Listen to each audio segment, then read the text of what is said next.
Brainies, welcome or welcome back to the channel. I hope you guys are doing super well and studying properly for your exams.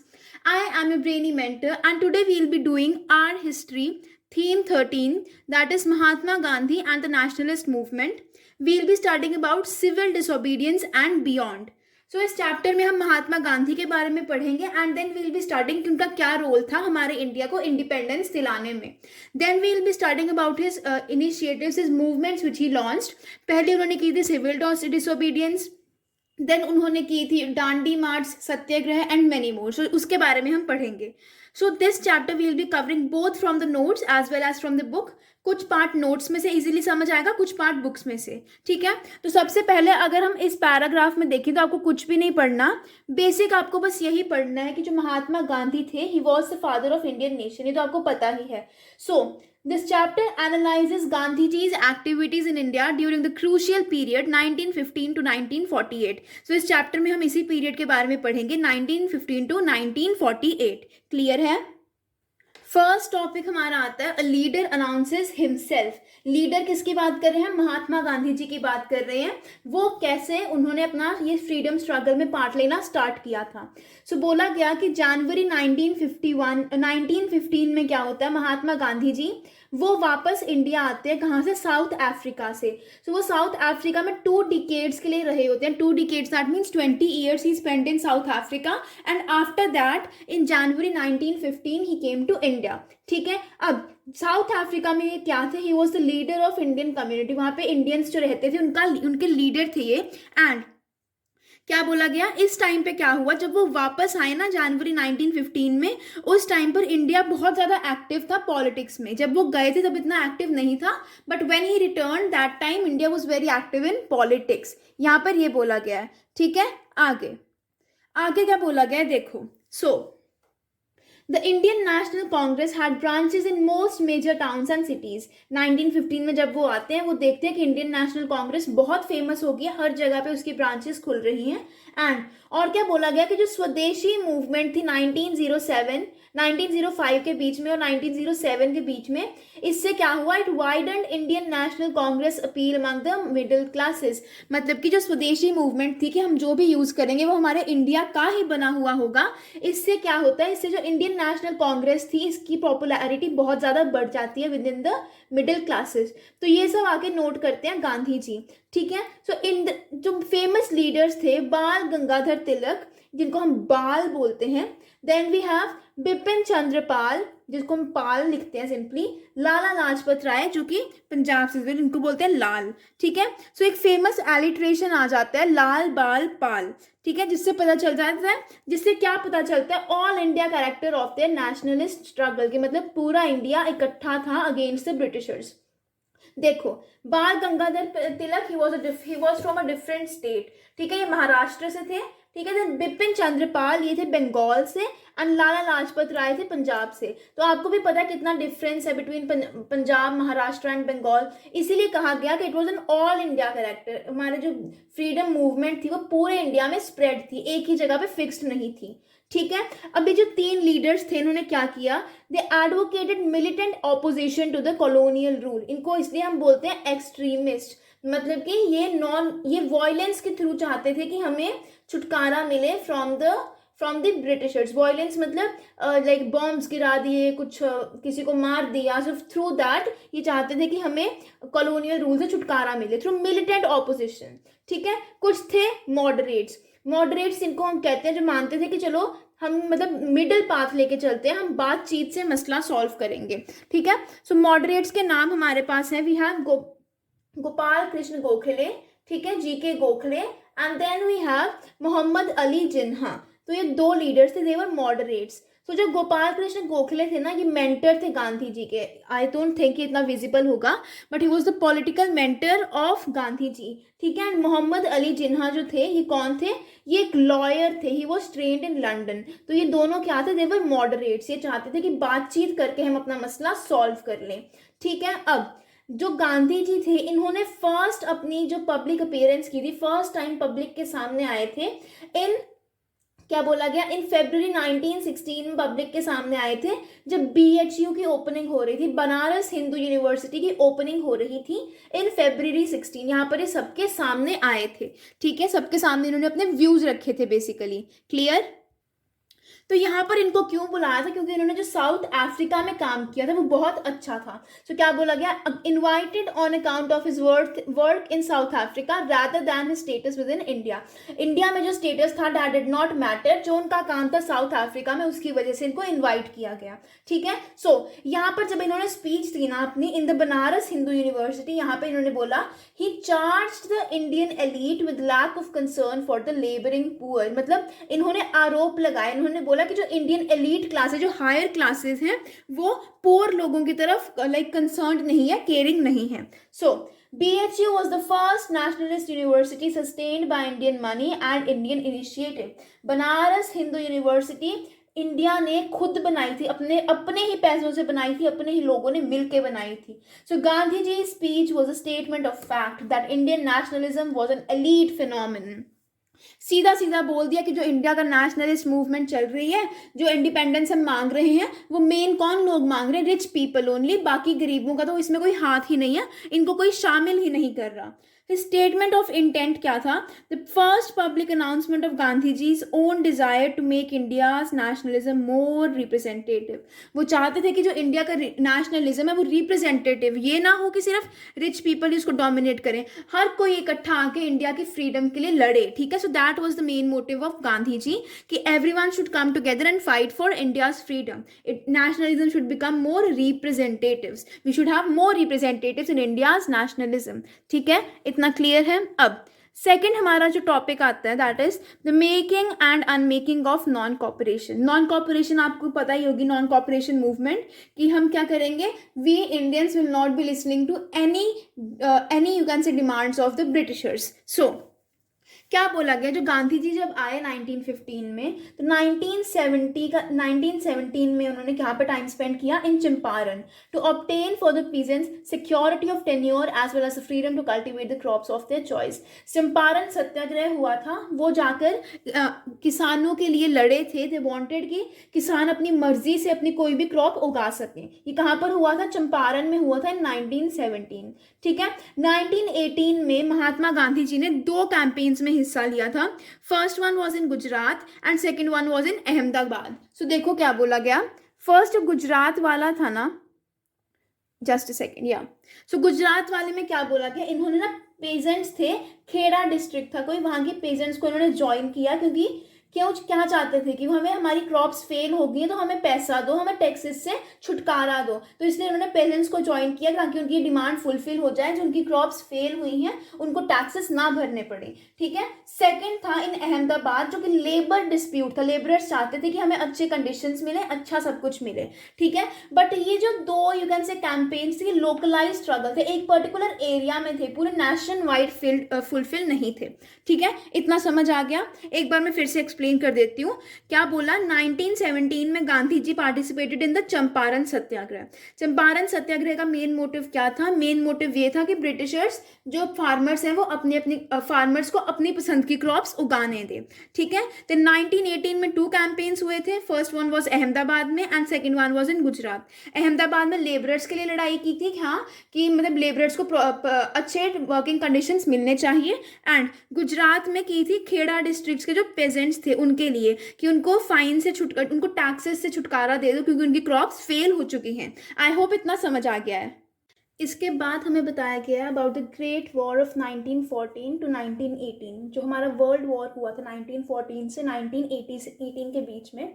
तो ये इस time पे Britishers ने क्या किया था, censorship of the press and detention without trial. मतलब press में जो भी खबर छपेगी, जो भी न्यूज़पेपर्स में, न्यूज़ चैनल्स में या फिर रेडियो में जो भी खबर बोली जाएगी, उसके लिए पहले ही have to take the permission from the government.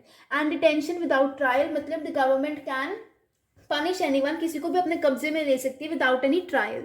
ठीक है, सो इसी टाइम में हुआ था रिकमेंडेशन ऑफ सर सिडनी राउलैट, इन्होंने कुछ रिकमेंड किया था। ये जो रिकमेंडेशन थी ना, censorship of the press and detention without trial, ये किसने रिकमेंड किया था? Sir Sidney Rowlatt, you have to remember this name, an important name, ठीक है। सो ये जो बहुत ज़्यादा विरोध हुआ था, people were against this act, क्या बोला गया, country wide campaign against the Rowlatt act, everyone was very against him, and Gandhi ji ने क्या किया, एक रॉलैट एक्ट के अगेंस्ट कैंपेन स्टार्ट कर दी, जिसकी वजह से वो एक नेशनलिस्ट लीडर बन गए, ठीक है। अब वो कैंपेन क्या था, उस कैंपेन में क्या क्या किया गया? So basically what was done, everything came to a stand still, मतलब सब कुछ रोक दिया गया, कुछ भी नहीं, कोई काम काज नहीं होगा। Shops were shut down, schools closed and protest were intense in Punjab. सबसे ज़्यादा माहौल ख़राब कहाँ पे हुआ था? इन पंजाब, ठीक है। सो क्या होता है, detained while proceeding to Punjab, इनको कब्जे में ले लिया जाता है। Mahatma Gandhi was taken under arrest जब वो पंजाब में जा रहे होते हैं, ठीक है। इसी के अगेंस्ट, जब मतलब रॉलेट एक्ट के अगेंस्ट जब ये सब चल रहा था, यू कैन से प्रोटेस्ट वगैरह चल रही थी, इसी टाइम पर क्या होता है, अप्रैल 1919, 13th of April 1919, on the day of Baisakhi, Baisakhi is a Punjabi festival, Amritsar में क्या होता है, ओपन फायरिंग होती है जलियांवाला बाग में। जलियांवाला बाग आपको पता है एक बहुत फेमस जगह है, just near to the golden temple. यहाँ पे फायरिंग होती है, यहाँ पे बहुत ज़्यादा लोगों की डेथ हो जाती है, ठीक है। It's known as the Jallianwala Bagh massacre, ठीक है। तो इससे क्या होता है, नॉन कॉपरेशन मूवमेंट लाई जाती है, renunciation of voluntary association with the British, मतलब कि जो भी हमारा ब्रिटिशर्स के साथ मिलकर काम हो रहा है, हम कुछ भी नहीं करेंगे, we will not be cooperating with the Britishers, ठीक है। सो और क्या बोला गया, महात्मा गांधी जी की जो नॉन कॉपरेशन मूवमेंट थी, ये ज्वाइन हो जाती है खिलाफत मूवमेंट के साथ। खिलाफत मूवमेंट हिंदू मुस्लिम्स की एक मूवमेंट थी कि वो जो कैलिफेट है, कैलिफेट को रिस्टोर किया जाए, मतलब जो उनका खलीफा जिसको कहते हैं, उनका मेन जो गुरु था ना, जो होता है, वो क्या हो गया था, उनका मतलब थोड़ी करप्शन आ गई थी इन द मुस्लिम रिलीजन, तो उसको रिस्टोर करने के लिए ज्वाइन किया गया था। हैंड्स नॉन कॉपरेशन मूवमेंट और खिलाफत मूवमेंट इकट्ठी हो गई थी, ज्वाइन हो गई थी टू ब्रॉडन द स्ट्रगल, ठीक है। एक बार फिर से सुन लो क्या हुआ था। ग्रेट वॉर ऑफ 1914 हुआ था, मतलब यू कैन से वर्ल्ड वॉर हुआ था। यहाँ पर मैं फिर से बता देती हूँ आपको, वर्ल्ड वॉर हुआ था। वर्ल्ड वॉर में जो सर सिडनी रॉलेट थे, उन्होंने बोला कि प्रेस को सेंसर कर दो, मतलब जो हम बोलेंगे वही पब्लिश करो, एंड डिटेंशन विदाउट ट्रायल, बिना पूछे जेल में डाल दो। तो बहुत लोगों ने इसका विरोध किया, पीपल वर अगेंस्ट इट, जिसकी वजह से Mahatma Gandhi became a nationalist leader. सब कुछ रोक दिया गया एंड पंजाब में बहुत ज़्यादा प्रोटेस्ट हुई थी, जिसकी वजह से क्या होता है, 13 अप्रैल 1919 को अमृतसर में, पंजाब के अमृतसर में क्या होता है, जलियांवाला बाग मैसेकर होता है। पीपल वर ओपन फायर, खुला खुला सबको मार दिया गया था जो भी दिखा, ठीक है। और क्या बोला गया है, नॉन कॉपरेशन मूवमेंट जो थी उसको ज्वाइन करा दिया गया with the Khilafat movement. Main इसका क्या मोटिव था, renunciation of voluntary association with the British, हम ब्रिटिशर्स के साथ मिलकर कोई भी काम नहीं करेंगे। Is that clear? Now next we have the sub topic knitting a popular movement. देखो अब इसमें क्या बोला गया है, students stopped going to schools and colleges run by the government. ये जो नॉन कॉपरेशन मूवमेंट हुई थी, इसके अंडर ये सब हो रहा था। स्कूल्स कॉलेजेस जाना बंद कर दिया, लॉयर्स ने भी कोर्ट्स अटेंड करना बंद कर दिया, वर्किंग क्लास भी स्ट्राइक पे चलेगी। जो ट्राइब्स थे उन्होंने क्या किया, उन्होंने फॉरेस्ट लॉज को वॉयलेट किया, फॉरेस्ट लॉज नहीं माने, एंड जो अवध के फार्मर्स थे उन्होंने टैक्सेस नहीं दिए। तो सब कुछ बिल्कुल अगेंस्ट हो गया था, अगेंस्ट द ब्रिटिशर्स, ठीक है। और जो पेजेंट्स थे उन्होंने, peasants in Kumaon refuse to carry loads of, मतलब कॉलोनियल ऑफिसर्स, उनका जो भार ढोते थे उसको भी मना कर दिया। So non cooperation was negative enough to be peaceful but positive enough to be effective. Peaceful भी थी और इफेक्टिव भी थी, ठीक है। अब क्या होता है, नॉन कॉपरेशन मूवमेंट के अंडर ही क्या होता है, फरवरी 1922 में चौरी चौरा में क्या होता है, जो फार्मर्स होते हैं वो अटैक कर देते हैं पुलिस स्टेशन पे। Chauri Chaura is a place in UP plus Uttaranchal की एक जगह थी, यूनाइटेड प्रोविंसेस, वहां पर एक जगह थी। तो वहां पर पेजेंट्स जो होते हैं, फार्मर्स अटैक कर देते हैं पुलिस स्टेशन पे, जिसकी वजह से महात्मा गांधी इस मूवमेंट को बंद कर देते हैं, because the main motive of this movement was non violence. But यहाँ पर तो वायलेंस हो गया, तो मूवमेंट बंद कर दी गई, ठीक है। फिर क्या होता है, arrested in March 1922 and charged with sedition, इनको उन पे चार्जेस लगाए गए, महात्मा गांधी पे इनको अरेस्ट किया गया। बट क्या बोला गया, जो हमारे जो जस्टिस CN ब्रूमफील्ड थे ना, इन्होंने ट्रायल, मतलब इन्होंने केस वगैरह दर्ज किया था, and he was going to give his verdict. So इन्होंने 6 years इम्प्रिजनमेंट दी थी टू महात्मा गांधी। बोला जाता है कि मतलब जो जस्टिस CN ब्रूमफील्ड थे वो चाहते थे कि ये सज़ा कैंसिल हो जाए, but it was against the law. So उनको क्या बोला गया, चलो ठीक है, we will be giving you 6 years of imprisonment. ठीक है, आई होप इतना क्लियर है। अब आगे आता है अ पीपल्स लीडर। देखो महात्मा गांधी ये नहीं था कि वो सिर्फ रिच क्लास के साथ ही थे, दे वर विद एवरीवन टुगेदर, है ना। ये देखो यहाँ पर है। सो क्या बोला गया है, by 1922 Gandhi ji had transformed Indian nationalism. It was no longer a movement of professionals and intellectual, now hundreds of thousands of peasants, workers and artisans participated in it. अब सिर्फ रिच लोग ही नहीं करते थे, अब सिर्फ गरीब भी, मिडिल क्लास भी, सभी इकट्ठे हो गए थे इस मूवमेंट में। The act of spinning allowed Gandhiji to break the boundaries that prevailed within the traditional caste system between mental labor and manual labor. Gandhi ji चरखा काटते थे, जिसको हम बोलते हैं ना चरखा, यू कैन से स्पिनिंग करते थे विद द चरखा। इससे क्या हुआ, उन्होंने गांधी जी ने बहुत ज़्यादा बाउंड्रीज लाइक कास्ट सिस्टम को फॉलो नहीं किया। देन इन्होंने एक बाउंड्री तोड़ी थी, लाइक यू कैन से the boundary between mental labour and manual labour, इसकी ये बाउंड्री भी तोड़ दी गई। सो र्यूमर्स भी थे कि इनकी कोई जादुई पावर्स है, इनके पास लाइक कुछ ऐसी शक्तियां हैं। तो एक र्यूमर ये था कि जो गांधी जी के अगेंस्ट बोलते थे उनके घर गिर जाते थे। This was one of the rumour कि गांधी जी के अगेंस्ट बोला तो उनके घर गिर गए। ठीक है, और बोला गया कि he appeared as a saviour to the Indian peasant, जो कि आएगा उनको रेस्क्यू करेगा बुरे लोगों से, मतलब ब्रिटिशर्स से उनको रेस्क्यू किया ये करेगा। He was by caste a merchant but by profession he was a lawyer. वो लॉयर की डिग्री लेके आए थे फ्रॉम साउथ अफ्रीका। ठीक है, अब क्या होता है, वो क्या करते हैं, setup new branches of Congress, प्रजा मंडल्स भी इस्टेब्लिश हो गए थे ताकि जो मतलब प्रिंसली स्टेट्स में नेशनलिज्म की फीलिंग को बढ़ाया जा सके। Then encourage nationalist message in the mother tongue, मतलब हिंदी में ही सब कुछ होगा या फिर जो भी आपकी स्टेट की मदर टंग है उसी में ही सभी मैसेजेस फॉरवर्ड किए जाएंगे। And entrepreneurs such as G D. Birla supported the movement openly. कुछ ऐसे एंटरप्रेन्योर्स थे लाइक जी.डी. बिरला, उन्होंने ओपनली सबके सामने आके इस मूवमेंट को प्रमोट किया, सपोर्ट किया। पहले क्या था, एंटरप्रेन्योर सपोर्ट नहीं करते थे क्योंकि उनको था कि हमें सब कुछ तो ब्रिटिशर्स ही दे रहे तो हम क्यों सपोर्ट करें। ठीक है, अब 1924 की फरवरी में उनको प्रिजन से रिमूव किया जाता है, निकाल दिया जाता है। He was release from the prison basically, and उनका मेन मोटिव उसके बाद क्या था, हिंदू मुस्लिम यूनिटी की। We will be uniting the Hindus and Muslims and stress on self reliance. हम जो भी लेंगे that will be made in India only. Self reliance, will not be dependent on the Britishers. Is that clear? Now third topic, so the salt satyagraha a case study.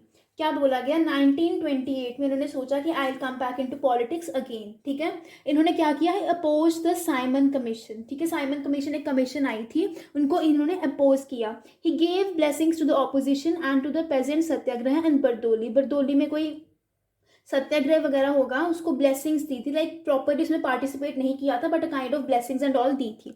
ठीक है, and in दिसंबर 1929 में क्या होता है, एनुअल सेशन होता है कांग्रेस का, कहाँ पे, लाहौर में। ठीक है, यहाँ पर इसी सेशन में क्या होता है, इसी में ही नेहरू जी को प्रेसिडेंट बनाया जाता है ऑफ द कांग्रेस, एंड इसी में ही हमारा जो मेन प्रोक्लेमेशन था पूर्ण स्वराज का, दैट मीन्स कंप्लीट इंडिपेंडेंस का नारा लगा था कि वी वॉन्ट कंप्लीट इंडिपेंडेंस। ठीक है, नेक्स्ट व्हाट वी हैव, 26 जनवरी 1930 को क्या होता है, इंडिपेंडेंस डे हम अपना ऑब्जर्व करते हैं, kind of independence day, although we were not independent but हम 26 जनवरी 1930 को हमने फर्स्ट इंडिपेंडेंस डे ऑब्जर्व किया था। नेशनल फ्लैग भी हॉइस्ट किया था एंड पैट्रियोटिक सॉन्ग्स भी गाए थे। सो एक प्लेज भी थी, pledge affirming that it was the inalienable right of Indian people to have freedom and enjoy the fruits of their toil. मतलब ये हमारा एक राइट है कि वी शुड गेट फ्रीडम, ये हमारा राइट है और हम जो हार्डवर्क करते हैं उसका हमें प्रोडक्ट मिलना चाहिए। Toil means hard work. ठीक है, अब हमारे पास आता है अबाउट डांडी। सो डांडी मार्च के बारे में आप सभी ने सुना ही होगा। सो व्हाट इज दैट, डांडी मार्च हुई थी फ्रॉम साबरमती आश्रम टू दांडी में जो ओशन है वहां तक। कहाँ कब हुई थी, 12 मार्च 1930। जो सॉल्ट लॉ था उसको तोड़ने के लिए, सॉल्ट लॉ क्या था कि जो पीपल है they can't make salt for the domestic use, खुद नहीं बना सकते, उनको उसको बाजार से खरीदना पड़ेगा at a high price. So people were forbidden for making salt even for domestic use, compelling them to buy it from shops at a higher price. ठीक है, नॉन कॉपरेशन ला दी गई। People breach the forest laws that keep them and the cattle out of the woods in which they once roamed freely. मतलब लोगों ने forest laws नहीं माने। फॉरेस्ट लॉज क्या थे कि उनका कैटल और वो लोग अपने फॉरेस्ट में नहीं घूम सकते। Second is factory workers went on a strike, just a second, yeah factory workers went on a strike, lawyers boycotted the courts and students refuse to attend any colleges, schools. Rulers responded by detaining the dissenters, मतलब जो east India company थी उसने क्या action लिया, उन्होंने जो भी मिला उनको जेल में डाल दिया। अमेरिकन मैगजीन जो थी टाइम, उन्होंने गांधी जी की लुक्स पे भी मजाक उड़ाया, ठीक है, लाइक टॉन्ट कसा जिसे हम कह सकते हैं। आगे सो डायलॉग्स, नेक्स्ट सब टॉपिक आता है डायलॉग्स। सो मतलब डायलॉग्स मीन्स इंडिया और हमारे इंडिया और इंग्लैंड के बीच में जो भी बातचीत हुई थी। सो that was the first round table conference जो कि लंदन में हुई थी नवंबर 1930। ये फेल हो गई थी because mister Gandhi was arrested, Gandhi ji को अरेस्ट कर लिया गया था, ठीक है। देन मतलब गांधी जी को अरेस्ट कर लिया था and there was no other preeminent और मोर पॉलिटिकल फेमस लीडर, ठीक है। अब 1930 में क्या होता है, पैक्ट साइन किया जाता है, तो गांधी इरविन पैक्ट। अब इसके क्या मेन मोटिव्स थे, मेन फर्स्ट मोटिव वॉज कि सिविल डिसोबीडियंस को बंद किया जाएगा एंड इंडिया को क्या फायदा आएगा, जो प्रिजनर्स थे उनको रिलीज किया जाएगा एंड सॉल्ट मैन्युफैक्चरिंग को अलो किया जाएगा, ठीक है। इसके बाद होती है the second round table conference in 1931। इसमें गांधी जी जाते हैं and he represents the party. His claims that his party represented all of India came under the challenge of Muslim League, princes of princely states and Dr. B.R. Ambedkar.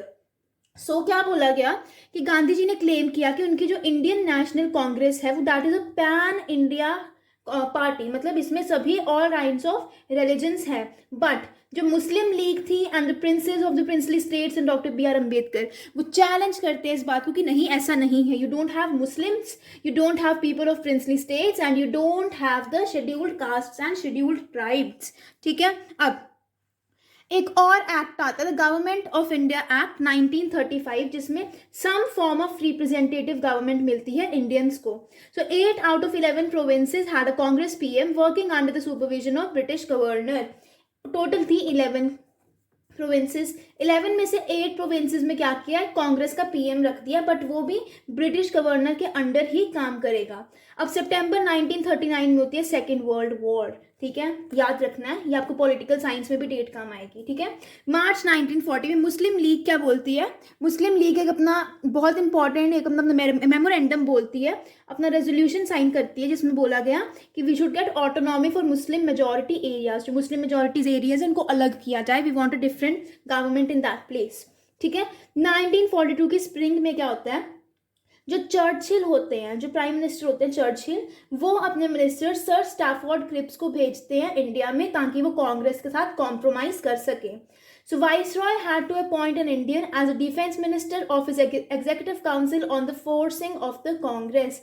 एक defence minister होना चाहिए जो Indian होगा। ऐसा क्यों हुआ, because Congress forced them during the world war, हमें एक इंडियन डिफेंस मिनिस्टर चाहिए, ठीक है।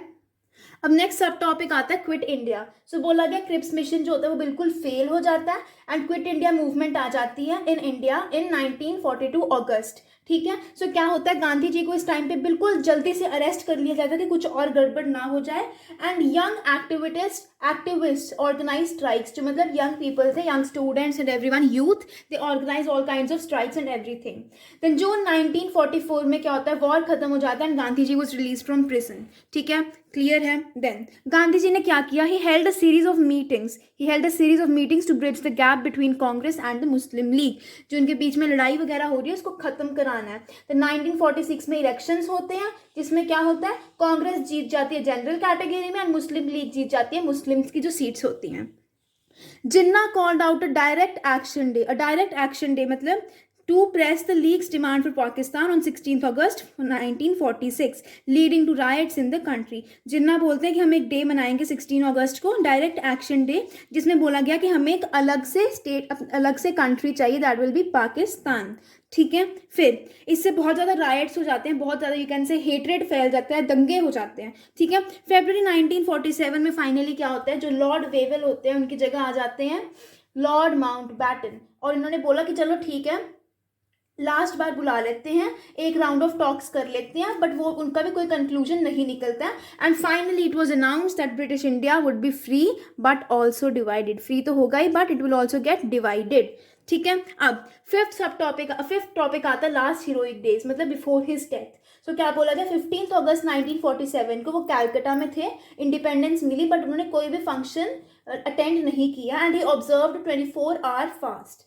The freedom he had struggled for so long had come at an unexpected price, with the nation divided and Hindus and Muslims at each other's throats. मतलब वो चाहते थे कि एक अच्छा फ्रीडम हमें मिले, बट यहाँ पे क्या हो गया था, हिंदूज एंड मुस्लिम से अलग हो गए थे. So he went around hospitals and refugee camps giving consolidation to the distressed people. सबकी हेल्प की उन्होंने. एंड इस टाइम पे कांग्रेस एक रेजोल्यूशन पास करती है, द राइट ऑफ माइनॉरिटीज, जिसमें ये था कि इंडिया एक डेमोक्रेटिक सेक्युलर कंट्री होगी जहां पर सभी रिलीजन्स के लोगों को प्रॉपर राइट्स होंगे irrespective of their religion to which they belong. So this was main. ये किसने किया था? महात्मा गांधी जी का फैसला था कि you should do something like this. 20th January 1948 first attempt होता है गांधी जी को मारने का, जिसमें वो बच जाते हैं. 30th जनवरी 1948 मारा जाता है गांधी जी. वो killed by a Brahmin from Pune whose name was Nathuram Godse. अब इनके बारे में याद रखना, Nathuram Godse was an editor of extremist Hindu newspaper who had denounced Gandhi ji as an appeaser of Muslims. उन्होंने बोला गांधी जी क्या है, ही सपोर्ट्स द मुस्लिम्स. ठीक है. अब लास्ट हमारे पास टॉपिक आता है knowing Gandhi. Here we will be studying about the sources, जिससे हमें गांधी जी के बारे में पता चलता है. एक बार रीड कर लेंगे, कुछ ज़्यादा डिटेल में यहाँ पर नहीं है. फर्स्ट सोर्स आता है public voice and private script. Public voice in the sense जो लोग उनके बारे में बोलते थे, एंड प्राइवेट स्क्रिप्ट जो उनकी स्पीचेस एंड ऑल होती थी. ठीक है. Next we have those autobiographies जो उनके बारे में लिखी गई है. ठीक है. देन कौन सी लिखी गई है? If you guys remember, story of my experiments with truth, उन्होंने लिखी है उनकी autobiography. Then through police eyes, जो पुलिसमैन क्या करते थे, सीक्रेट जो जासूस होते हैं ना वो क्या देखते थे, that was through police eyes, जो भी डिटेल्स मिलती थी. And the last from newspaper, जो हमें पता चलता है from about Gandhi ji. So that was it about the chapter. अगर समझ आ गया, don't forget to like share and subscribe to the channel. Notes मैं थोड़े टाइम में अपलोड कर दूंगी. You can check out the description. Within 2 to 3 days notes पे आ जाएंगे. And guys please don't forget to subscribe. I am trying a lot to give good quality content. If you like the video, don't forget to subscribe. Thank you. Have a great day.